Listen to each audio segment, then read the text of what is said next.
Welcome to today's Encura's Navigating Change Conversation series. I'm Kathleen Larmette, Encura's Executive Director. With us today is a group of outstanding experts that I'd love to introduce to you.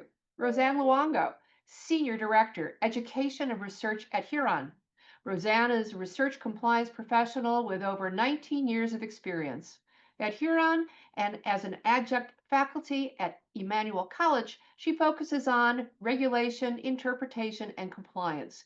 Previously at Harvard, she led audits, developed compliance policies, and launched a grants management training program. Next, we have Tanta Myles. She's the Associate Vice President for Research in the Office of Research Integrity Assurance at Georgia Institute of Technology. She is an Encura peer reviewer, senior editor of Encura magazine, and a lecturer in the Johns Hopkins Research Administration program. Please welcome Christine Savage from Choate, Hall, and Stewart. Christine is co-chair of Choate's Government Enforcement and Compliance Group. With 27 years of experience in healthcare fraud investigations, she advises life sciences and healthcare clients on compliance, risk, and reputation management. And with us is Martin Smith, Director of Education and Research at Huron. Martin has worked in research administration since 2002, focusing on post-award finance, federal costing, and compliance. At Huron, he supports over 45 institutions. Welcome, everybody, and thanks for joining us today. We'll be taping today's program, and it'll be available next week on Encura's website. If you have a question during the program, please send it by clicking on the question mark icon at the bottom of your screen, and we'll try our best to answer it before the program is over. Now I'm going to turn this over to Roseann Luongo, who will start today's conversation. Thank you so much, Kathleen, and thank you, Encura, and thanks to this panel for being here today.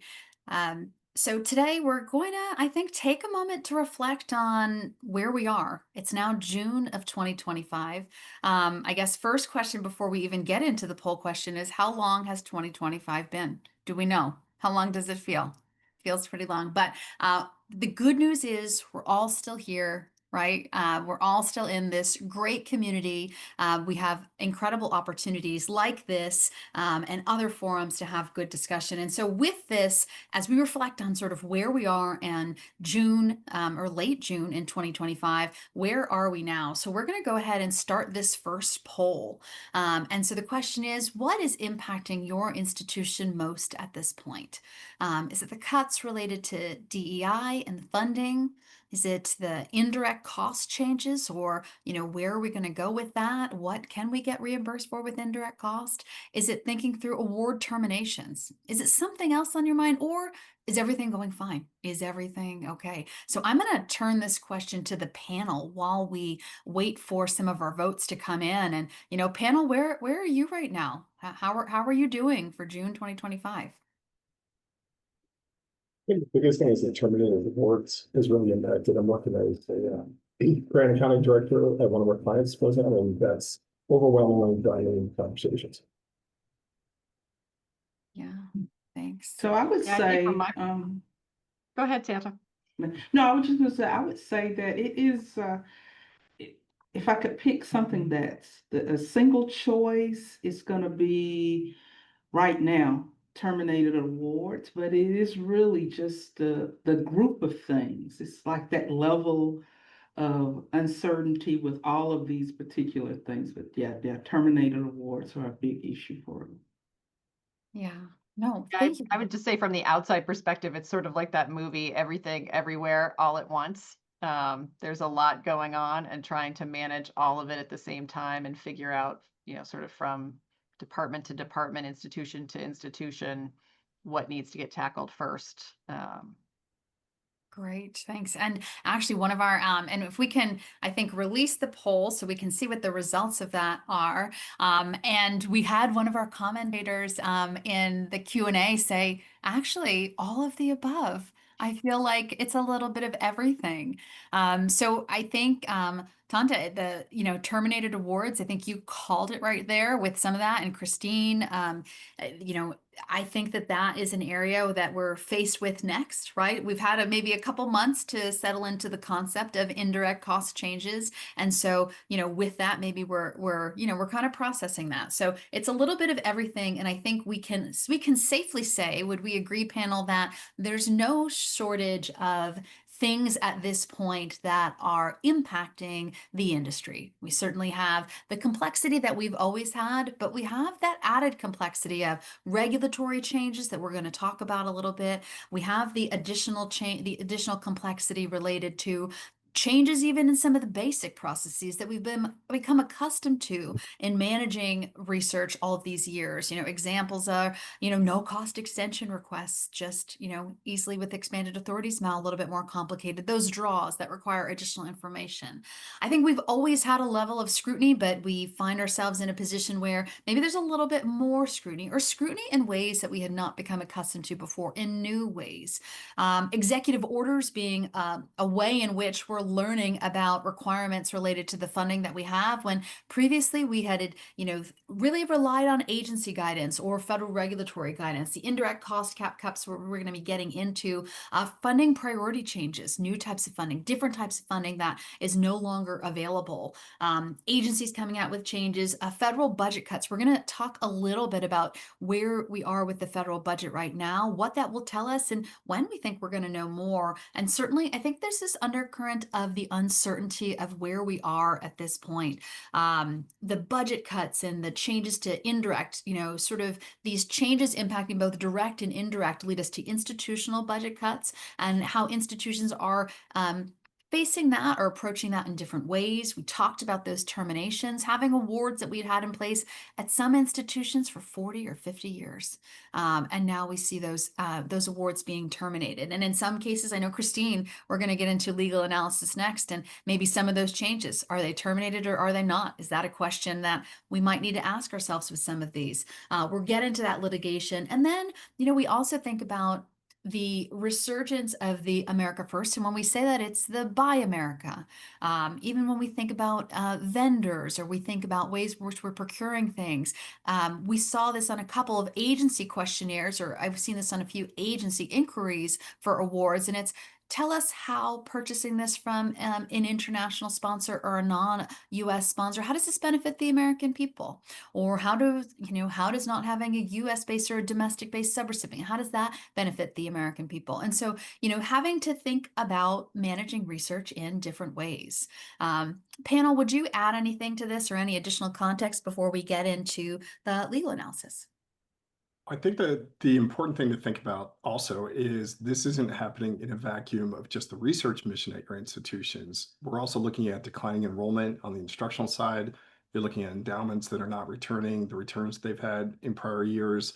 The cost of borrowing is going up. The cost of labor is going up. The cost of everything with inflation has gone up too. So it's a perfect storm for just a really terrible time to navigate this.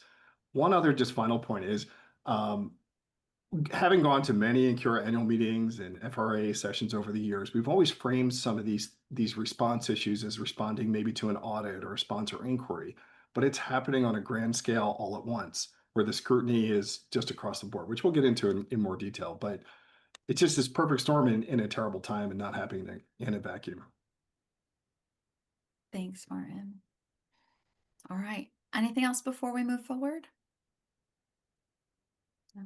I would just say I echo what Martin has said there, is that it is just not the state of where we are in the research enterprise for our institution, but overall for all of higher ed and for institutes, research foundations, and where we find ourselves in the state of affairs. And so it is that constant flux that we're in right now that is a challenge for us.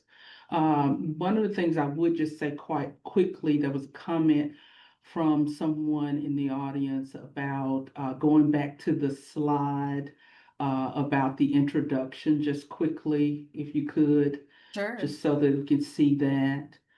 for people and just to know where we're from. So, and I hope this answers your question. Just remember that this is being recorded, so you'll be able to see this later also for that. But so thank you. I think that should take care of everything. Wonderful. That's great. And so we can go to the next slides. Okay, now I'm going to turn it over to Christine. Thanks, Roseann.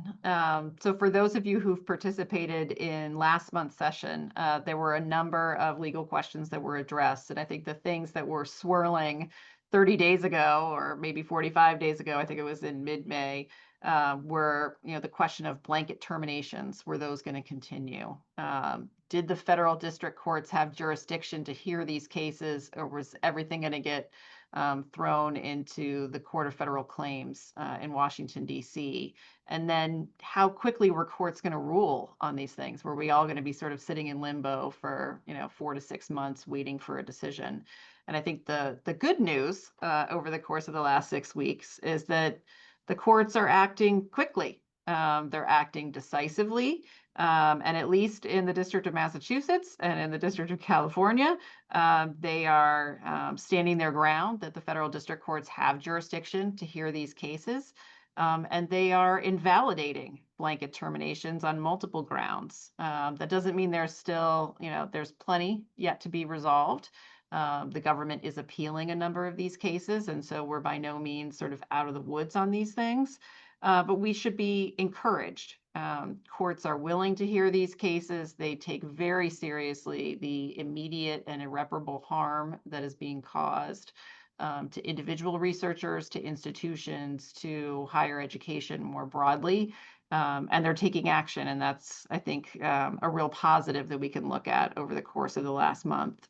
I'll take a few minutes just to talk. We can't talk about all of the cases. That would take hours. And, I'm a lawyer and I don't even want to talk about them for that long. I know those of you who just have to live with the practical impact of what people like me are doing, we'll keep it at a fairly high level. And I've, gone back and forth about which case is sort of like the hottest case of the moment. And it's changed like 3 times in the last 24 hours. So I'll say for today's purposes, I'll say sort of the case that has maybe moved things the most in the last month is a case out of the District of Massachusetts, where the state of Massachusetts and 15 other states sued HHS and NIH, challenging the NIH's orders prohibiting research in specific areas that raised questions about DEI-related initiatives or sort of verboten topics based on the agency's priorities. That suit was filed in April. In mid-May, Judge William Young, a spry 84-year-old judge who's on senior status, ruled that the district court did have jurisdiction to hear the case, that it's not something that needs to go to the Court of Federal Claims. He's known for sort of a rocket docket. He decided he would hear, at least phase 1 on grant terminations on June 16th. He ruled from the bench verbally, and you may have seen a lot of this in the federal press, that he had never seen a record where racial discrimination was so palpable. So sort of flipping the script on the government of like, okay, you're saying research in these areas with these keywords can't be done. And the judge saying, no, that's actually the racial discrimination. You're choosing to say we're not going to fund these things. He, viewed these matters as really invading the power of Congress, the power of the purse, that it violated the Administrative Procedures Act. It was arbitrary and capricious, and it could not stand. And so not only did he say not valid, he, specifically directed the government, you must reinstate these funds. The government immediately appealed. They also requested a 14-day stay, meaning like, don't make me release the money tomorrow, because maybe, the government will prevail on appeal. And the judge said, no. He said, 1 more day is 1 day too many, and I want the funds reinstated.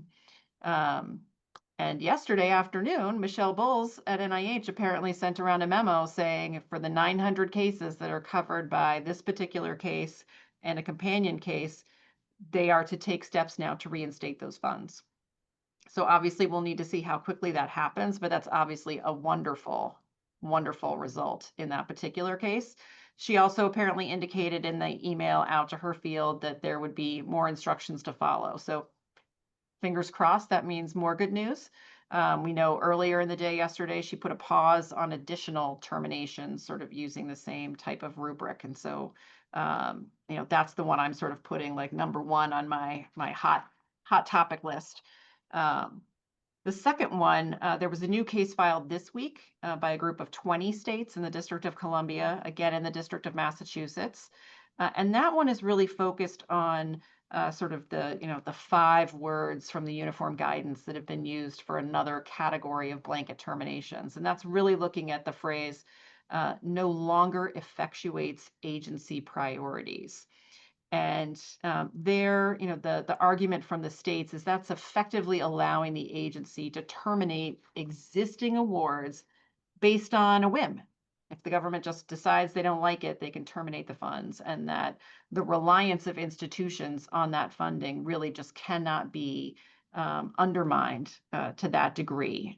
So they are seeking not only an injunction, they're also seeking a declaration whereby they're asking the court, define this clause for me, because if that clause is going to be put in the terms and conditions of awards going forward, I don't know that I can rely on an award of funding if it came in a month from now. Like, does that mean like, okay, I'm giving you a 5-year award today, but a month from now I could just change my mind? And how do you budget and plan around that as a practical matter? You just can't. And so I think the hope there is that that case will sort of figure out one way or the other. And I think we all on this call want it to go in a particular way, but we'll hopefully say like that's just not permitted. So that's sort of the second case. There's a third case that's out in California, Nita Thakur versus Trump. That one I sort of view as a companion case to the first case that I talked about. That case involved 6 University of California researchers as individuals, saying that their awards had been terminated based on specific topics that they were investigating, or they came via form letter with no real reason as to why their particular award was being terminated. And on Monday, the judge in that case issued a preliminary injunction and provisionally certified a class of researchers in California, and said they're likely to succeed both on First Amendment grounds and on the Administrative Procedure Act, that there is irreparable harm. And so the grant terminations there are vacated.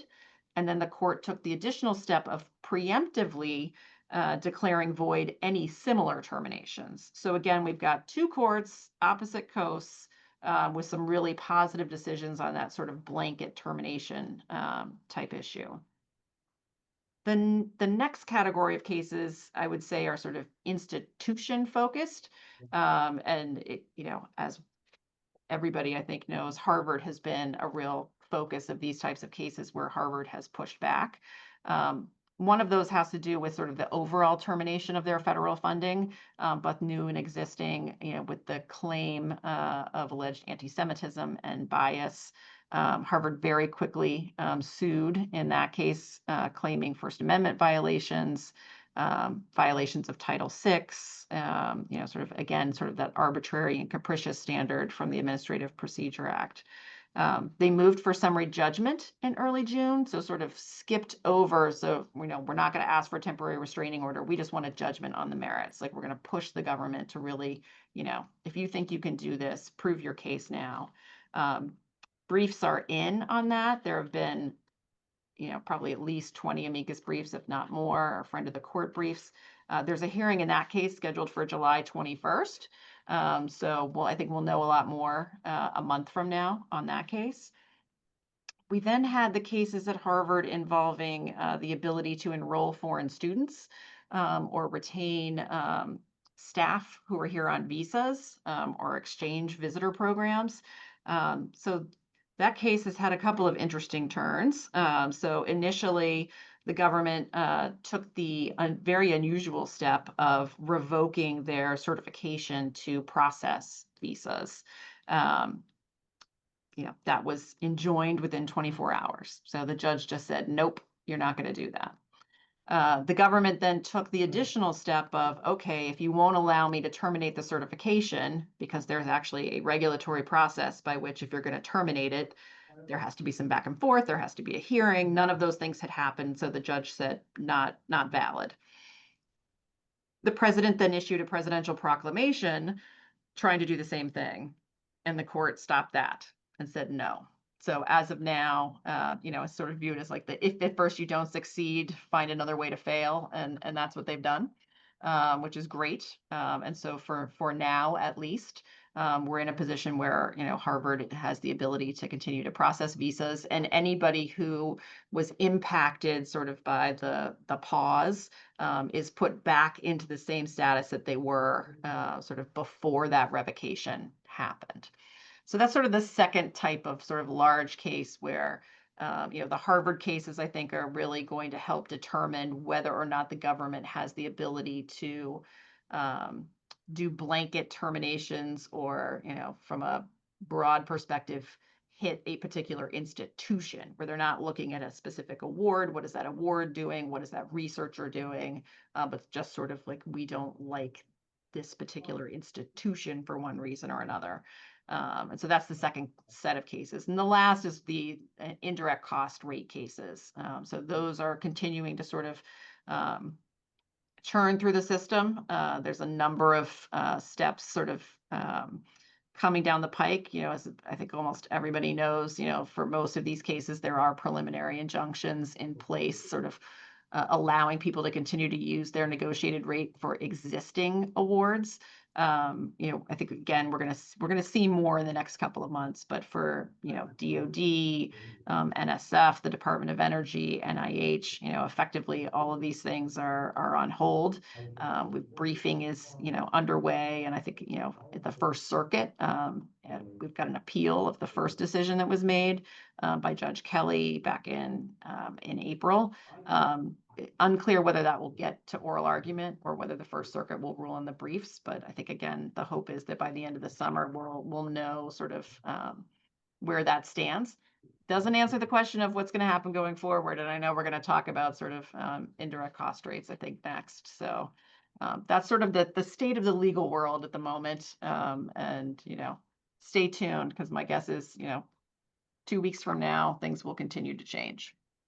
So, Christine, you mentioned the word reliance a little bit earlier, and my understanding of that phrase in a legal sense is an institution makes a bunch of decisions. They hire people, they invest in infrastructure, they commit to the project, and that reliance is part of that. The consideration is you're getting these indirect costs, you're getting this award, and you make decisions. Is it fair to read from some of the recent decisions that any future changes in funding cuts will most likely be through the power of the purse, through Congress, and not through an abrupt mechanism like this, as best you can tell from your crystal ball?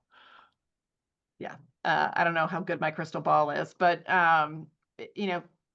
yes, the reliance interest really focuses on, you've already made a promise, you've undertaken certain expenses, sort of downstream promises, and to have that yanked away without process isn't appropriate. But for new awards, if the government says, well, I'm only going to give you 15%, then you're walking into that relationship knowing that that's what you're getting. And so you're not going to have the same types of arguments. And the question then is going to be, okay, if I'm only getting 15%, can I still effectuate the program goals? Am I going to need to get supplemental funding?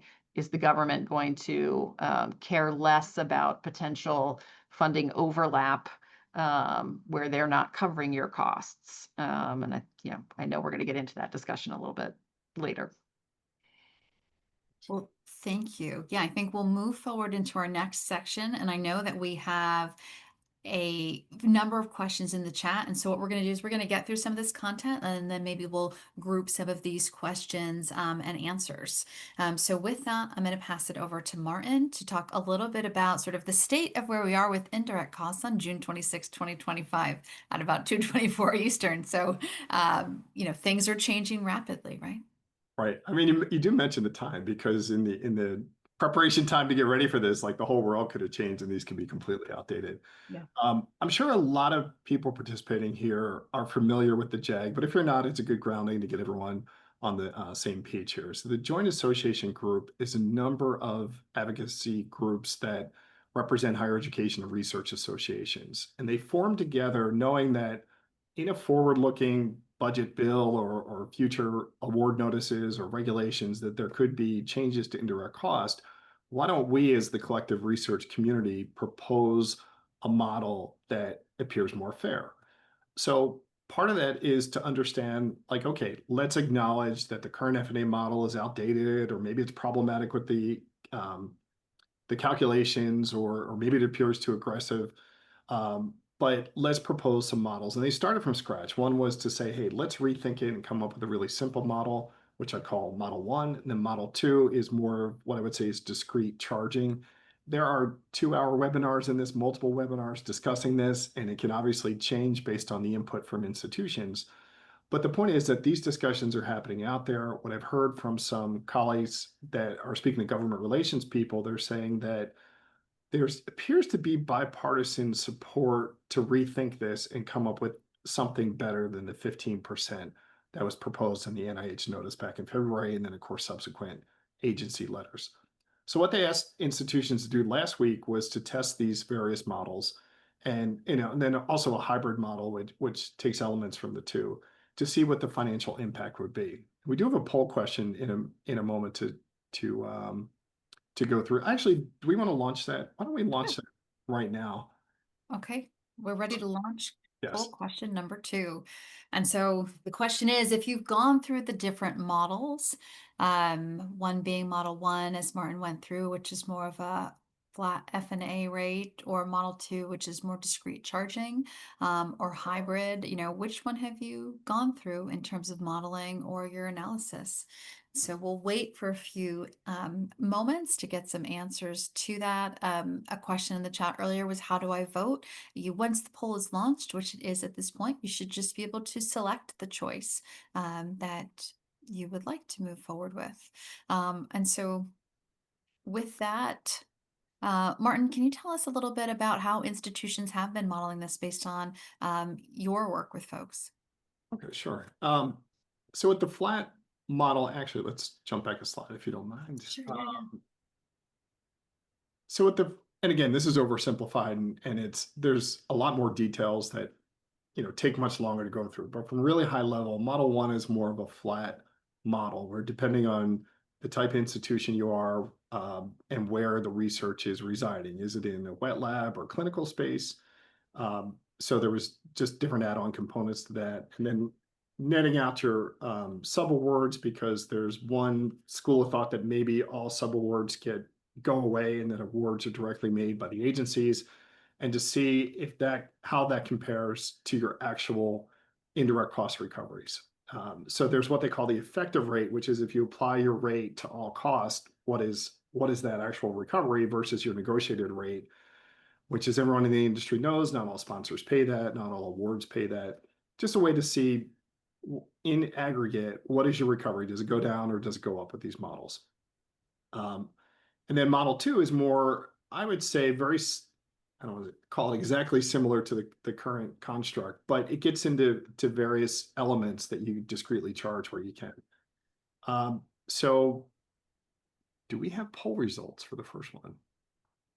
So real quickly, I think what's important to note here about the JAG is that it also included representatives from higher ed, from different institutions participating in that, along with the association. But what we hear from everyone is that this is going to look different for us.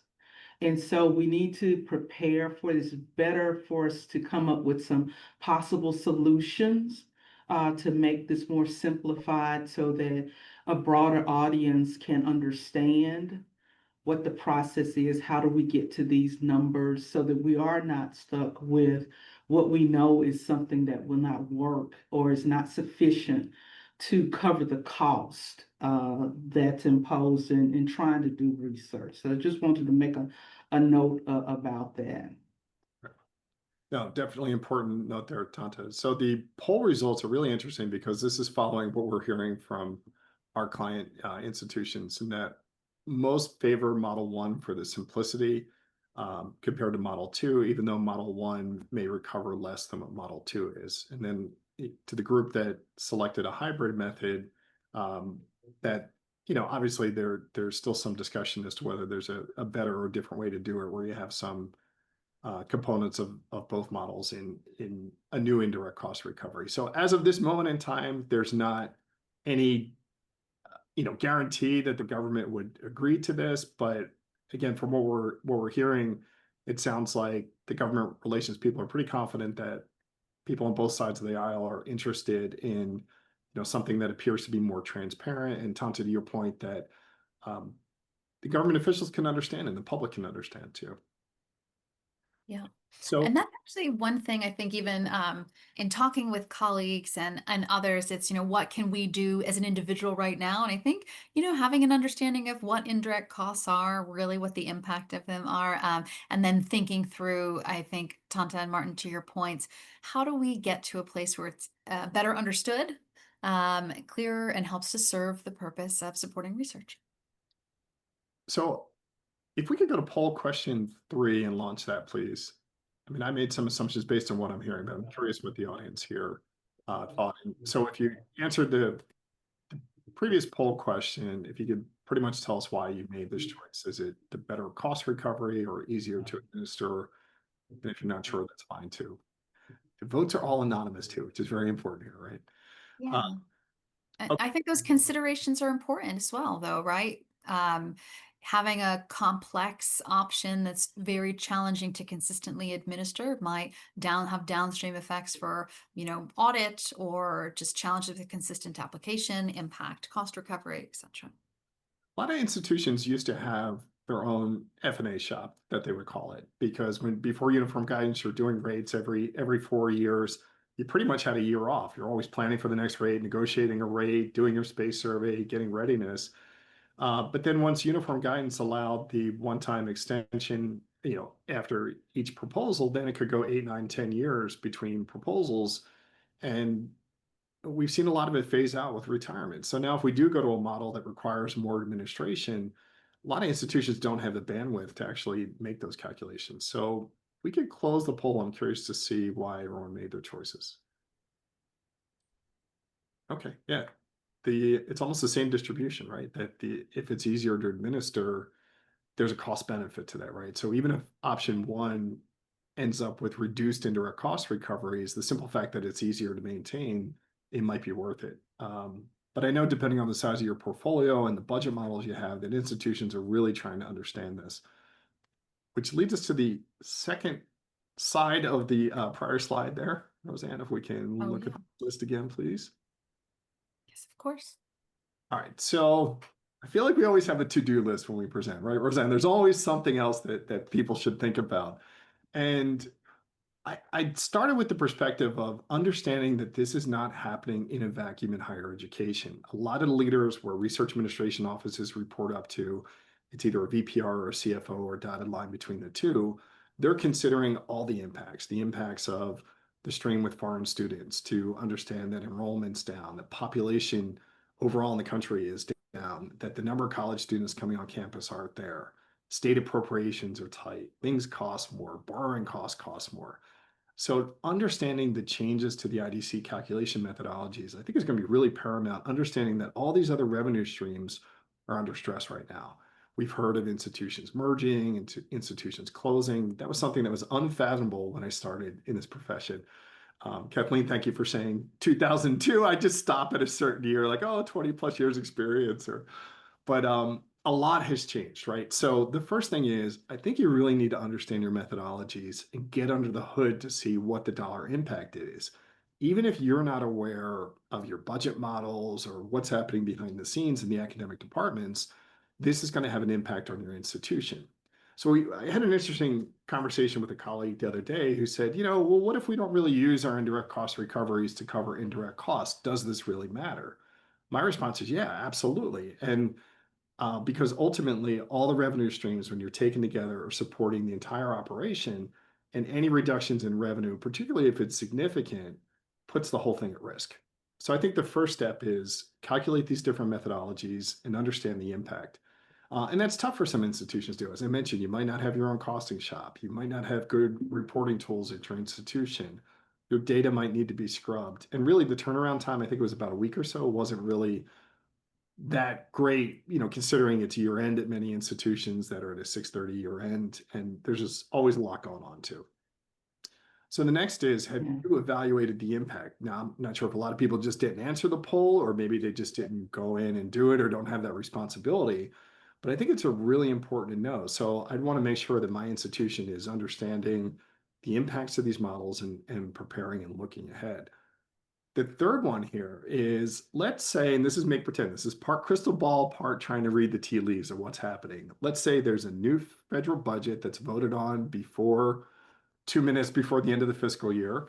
And on 10/1, as part of the new fiscal year, there's new funding mechanisms, new awards that might have a different indirect cost rate or a different basis or just a different way of doing it.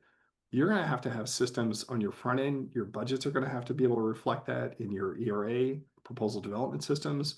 Your accounting systems, your ERPs are going to have to be able to accommodate a new indirect cost basis. This is ordinarily a big undertaking to do under normal course of business. And anyone that's lived through an ERP transition, like some of this stuff goes on for months and months and months to make these changes, test it, and roll it out in your system. So when we were planning this day for this webinar, at one point it looked like the federal budget, they had a target of June 15th. And now they pushed it back to July 4th. And, let's say it's down to the wire. It's September 30th at midnight is when they approve it.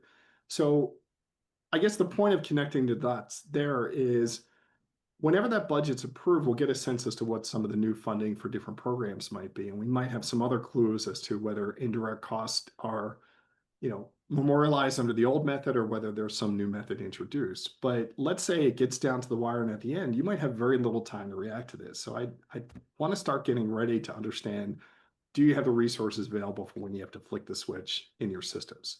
Assuming that there is a change to the indirect cost model. Yeah. And I Uh, think, And Mark, Go ahead. now, I was just going to say real quickly that I think that it's important for all types of institutions to really take a look, because what has been discussed is that there should be updates that will work for all sizes of institutions. So, you mentioned about not all institutions have the funding associated or have, a center that's responsible for this type of review, but we need to prepare, and I think it's important for all the institutions to prepare for that transition. Another point, and it may come up in the chat a little bit, is that this would mean some changes to the uniform guidance down the road. I mean, this would mean that there would be some, that as we change these other things, other situations are impacted. So just wanted to make that point also. I'm sorry, Roseann. You were gonna no, say. no. I just wanted to say, and I think, maybe many folks on this call or others, like, there is a meeting this weekend for the JAG, and, for folks to, continue to work through models and options, alternatives and hybrids to think through, really, ways in which we all can move forward as a community and partner with the federal government on an approach that, the goal being it being transparent, being its ease of use. So certainly the goal is not to increase administrative burden, but, see how we get there and what striking that balance. But I So think we also learned too is that the government, sets agendas, they add compliance requirements, but they don't tell you how to actually do it, right? And I think what we learned from going way back to the late 70s when OMB Circular 821 was launched, there was various updates, various costing groups that formed in the industry to discuss how to implement this. In some cases, it took 20, 30 years to really refine, like, okay, this is what's in our O&M cost pool, and this is what's agreeable for a space survey. And there's still, assuming the status quo indirect cost rate model stays into effect, there's still many costing groups that, still meet periodically to discuss how to deal with the various nuances. And one quick example is when high performance research computing came out. Well, computing used to be considered an administrative cost, but in 2010 and forward, when the capabilities and the investments were so significant, it became, a necessity to treat it as an O&M cost, which is not capped. So that's just one little wrinkle. This is just a major, it could be a major. I'm trying to give all the right disclaimers, right? Because we're talking about hypotheticals, in that this could be pretty major and require lots of follow-up. So depending on when it goes into effect, I imagine there's going to be months, if not years, of follow-up to really refine it, really understand it, and to coordinate everyone. 4 and 5 really hit on the theme of understanding the budget. And so let me just connect the dots a little bit. First, there's the practical related to the indirect cost, in that if there is a different method, you'd have to calculate it, which that'll have impacting on roles and responsibilities in your research administration office or controller's office, wherever that resides. However, if there's reduced indirect cost recoveries, as I mentioned, this isn't happening in a vacuum. It's happening where you're competing with resources in other areas that are losing funding at your institution. I think we'll all be asked to think about, can we do more with less, right? That's a common theme. Or, I hear about people having positions that are open, or they wish they could add more FTEs. And, already under the current state, it's not getting approved. So imagine if the funding is reduced for indirect costs, then that might put us in a bind. In fact, a colleague I spoke to this week was saying their institution was laying off a significant number of people. It had never happened at that institution. So these are really tough decisions, which leads us to that fifth point, which is, how are you going to do more with less? We're always concerned about compliance, and the scrutiny appears to be a lot more intense, particularly with canceled awards and scrutinies of draws and questions, connecting the dots between what you report on a progress report versus cumulative draws. I mean, I'm hearing it from all angles in ways that we had feared as part of an audit, but really it's happening on day-to-day award management. So understanding that we might have reduced staffing, we might have reduced resources, we still have increased scrutiny, and we'll have to figure out how to either leverage best practices with compliance, or to have better internal controls, or just other ways to really meet all those considerations. All right, I'll take a breath here. Are there questions we want to get to? Yeah, I think we have a couple of questions related to F&A and some of the lawsuits. And, maybe Christine, maybe we'll have you go through this slide here. And then there was a couple of questions about lawsuits, and then maybe do you want to go to those after? Does that sound good? Yeah, okay. Oh, I think Christine, you're on mute. I'll take myself off mute. Okay. So obviously we're well aware that everyone on this call is working hard to try to find the funding to ensure that research can continue. Staff can be retained, lights can be kept on, but we want to remind everybody, the compliance requirements are not diminishing in the same proportion that the funding is diminishing. And so, Koger and others, have submitted proposed reductions in regulatory burden to try to address some of the concerns that, look, if I understand I got to do, as much, if not more, with less, sort of where are the places where the government could reduce the regulatory burden, but not, disproportionately create risk. And so important that we all as a community continue to look for ways that regulatory burden can be reduced in a way that isn't unsafe or inappropriate. When I look at sort of the areas where we're seeing an uptick in compliance enforcement activity, whether it be agencies reaching out, raising questions, or litigation, or government investigations, cybersecurity is certainly at the top of the list. I'm sure many on this call are aware of, cases involving different institutions where you're not just worried about what the agency is doing, but you've got whistleblowers. There's a whistleblower bar that has been pretty vocal, claiming that they've got at least 10 or more cases that are out there. And so, if you're signing terms and conditions that require you to have certain IT infrastructure, or that you're protecting data in a particular way, you need to be really careful that what you're representing is accurate, so that, you don't find yourself in hot water. dealing with those particular issues. You know, last month's session focused to some extent about the changes in terms of foreign subawards and effectively the pause on foreign subawards until a new structure gets put in place at the end of September. But there's a number of issues related to that. It's also, you know, are foreign components simply going to be eliminated moving forward? You know, there's the suggestion that you're really going to have to justify why what you're seeking to do overseas cannot be done domestically, not just you have a preference or you have a former colleague who's now living abroad and you want to continue the work with somebody who's already been helping with the work. In May, we had Senators Rick Scott and Cory Booker introduce the Cargo Act, the Cease Animal Research Grants Overseas Act. There's similar legislation that's pending in the House that is trying to end animal experimentation outside of the United States. You know, that sort of, you know, furthering the government's desire to end animal experimentation in a variety of ways, domestically and abroad, but in particular looking at trying to ensure that that research happens in the United States where there are additional protections in place in terms of animal research. And, you know, what will that do to your budget? You know, if all of your animal models are, you know, being managed overseas, what's it going to mean if it has to be done domestically? It's certainly going to cost more for most people. Just last week, the FDA ordered a review of clinical trials involving living cells or biological materials that are being sent overseas, particularly for genetic engineering. If it involves, you know, what the government deems to be hostile countries. They've defined it to include China, but they haven't said what other countries might be included in that list.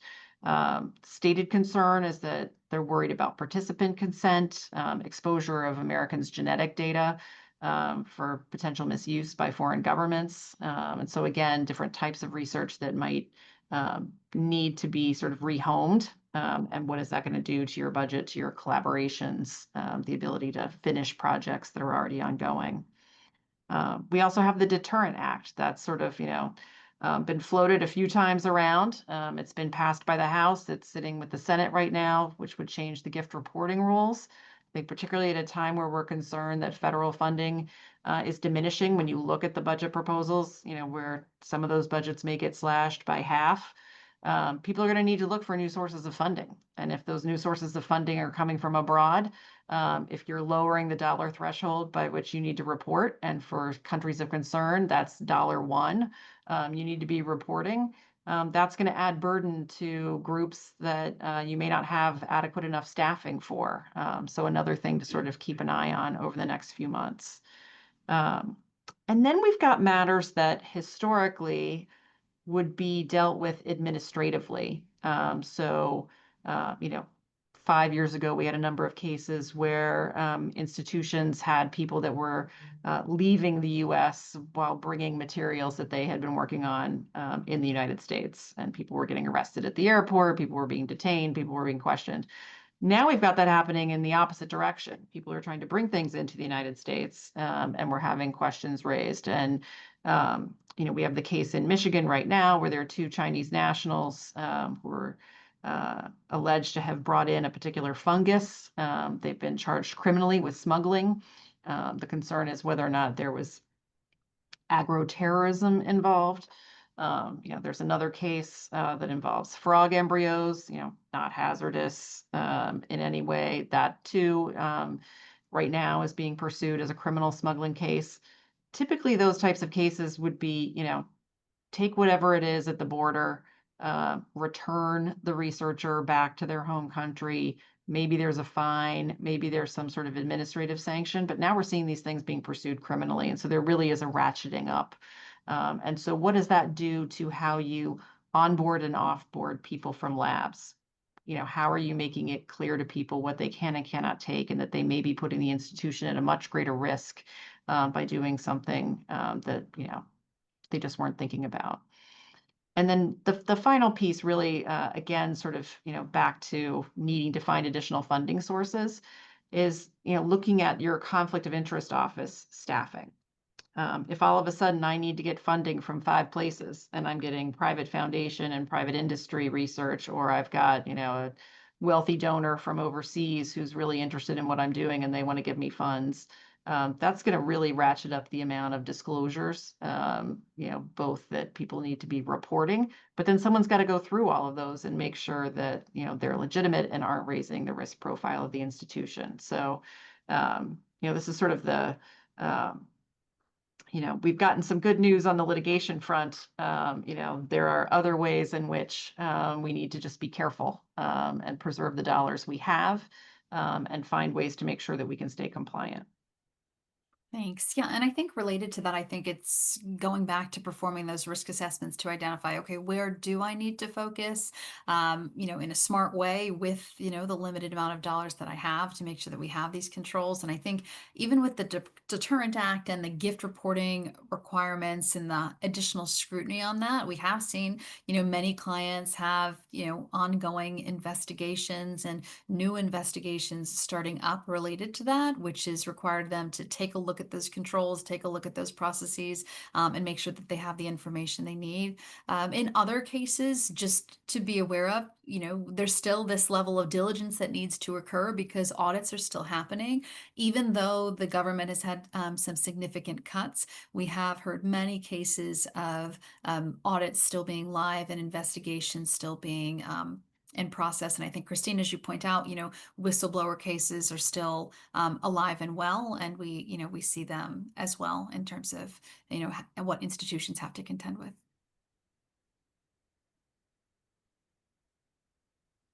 So Roseann, there's a bunch of questions about indirect costs, and I put them in a few different buckets. One of them is really going back to what are these new models going to do? And it looks like some of the questions are relating the status quo to the future state. I just want to be clear, we don't know the future state, and I think these are proof of concept models. I don't know that these would be the exact models, but just to see if we had models like Model 1 or 2 or some hybrid, would that be something that the member institutions? So all these organizations reach out to their members and really persuaded them to calculate it to see if they're along the right track. So I think it's way too soon to answer most of these questions about, will this cap apply or how does it, like all these different scenarios. So I hope I summarized that appropriately. I don't want to dismiss the questions. They're all great questions. And I think that's part of what needs to get worked out as we go through the summer and see these alternative models come to fruition.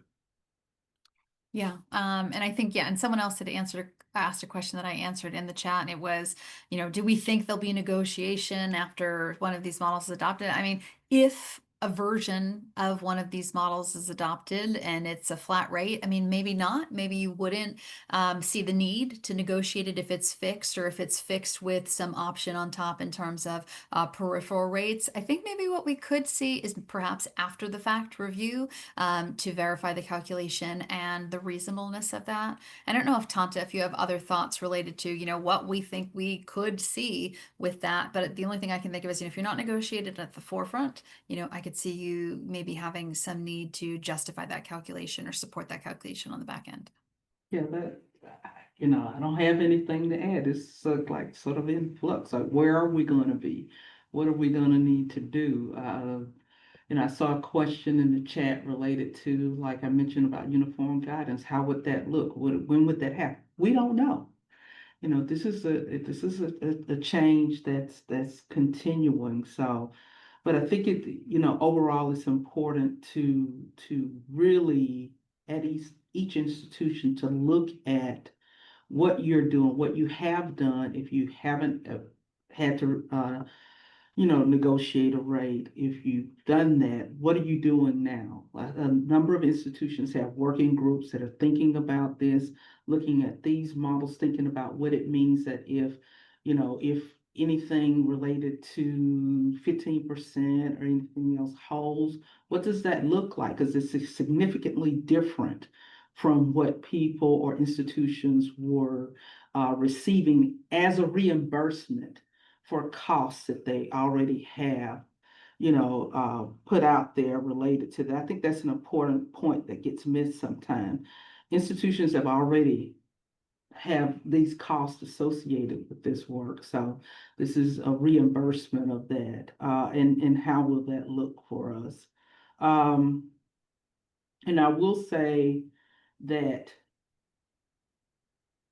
it is a way to really look at where we are, where could we be. It's forcing us to make some changes. It's forcing us to think about things instead of just, we're dealing with our day to day. But this forces us to think about it in a different way. And I think that there's good in that also, um, as we go down this path. So we are here, we're together, and let's just keep working through some of that. So Yeah. Tom, I want to connect the dots for our, members that are participating in this, in that if I was a pre-award person or someone that was an institutional official and I have to sign off on proposals, do I want that $20,000 award that requires detailed billing, receipts, labor detail, billed daily, all the different things that you deal with on the back end? Maybe you don't do that program. Or maybe a PI that looks into a program that, requires a lot of additional funding and hasn't really yielded much scientifically. That's not something a research administrator typically looks at, but maybe the department chair's approval on proposals takes a different flavor, and that they're giving the green light. Yes, we want to commit these resources.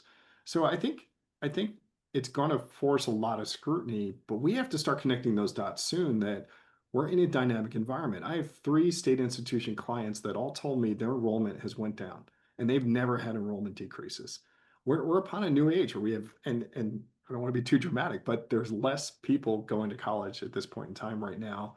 And then there's also less people of age to go to college. So it's just an interesting time where perhaps maybe we have overcapacity and we're dealing with the financial fallout from it. So I urge everyone to really try to understand what's happening, stay involved in what's going on, and really try to connect the dots to your current jobs and understand how you can provide value to your institutions. Martin, I have a quick question for you. Is it your understanding that we've been, on this path of lower enrollment for a little while, and we're just really starting to see the effects of that? Or is this something like a quick turnaround? I'm just getting your ideas of what you think Yeah. about Well, that. I actually did a presentation at FRA in Vegas 2019, I believe it was, where we looked at financial statements, really tried to show you that there's areas that lose money. Not to get off topic here, but 2012 is when there was like a population decline. And part of what universities did was they expanded access, got rid of SATs, and diversified their population of people. But now we're at a point where we just simply don't have the number of students. And again, we may have overcapacity, we may have overbuilt higher ed. It's just a phenomenon of people having smaller families, less children, delayed starting families. I mean, a lot of macro microeconomic principles that are at play here. But I think if we're going to ask in the next fiscal year for like a second subrecipient monitoring person, that's probably not the best use of your funds. You probably want to think of how we can enhance our processes to have better compliance checks and really do things the right way, as we've always preached, right? In all of our sessions, do things the right way. These funds are scrutinized. But now there's an urgency in that you might not have the bodies to actually review this stuff. There's probably a whole other talk on leveraging AI to do some of this. So I think this is a really pivotal point in our profession, and these discussions are really good because as we can, navigate this, we'll have the information, we'll be armed to do it. Yeah. All right, we have just a few moments left, and I think we've talked about a lot of that. As we think about the future, it's thinking about where are we now, where will we be? As we know, how many things are live issues? These lawsuits are live. The indirect cost approach for the future is live. The status of, what will be funded and what won't, and what might be terminated continues to be live. So it's really honing in on your portfolio, communicating across the institution. I think doing that model modeling that we talked about, thinking through different ways to use funds. I think also thinking through, as we talk about it, what ways are there to reduce administrative burden? That's not a new concept. That's something we've been talking about in this industry for many, many years. But what better time but now to be thinking about, how can we innovate? We work in a field that is built on innovation and transformation and change. And as research administrators, we are here to embrace that along with our faculty. And so let's lean in, thinking about innovation and ways to do that, economies of scale, etc. It's a challenging time for many of us, particularly researchers and PIs. So give grace to ourselves and give grace to others and help to support PIs as we navigate through this. Stay on top of award spending and change, now more than ever, as we talked about, audits are still happening, thinking about those budgets and budget implications. And thinking about maybe diversifying funding, but also recognizing that we have additional scrutiny on federal funding, or foreign funding, as we think about gift reporting and other types of support. The one thing we can rely on, the one thing that's constant is that change is constant.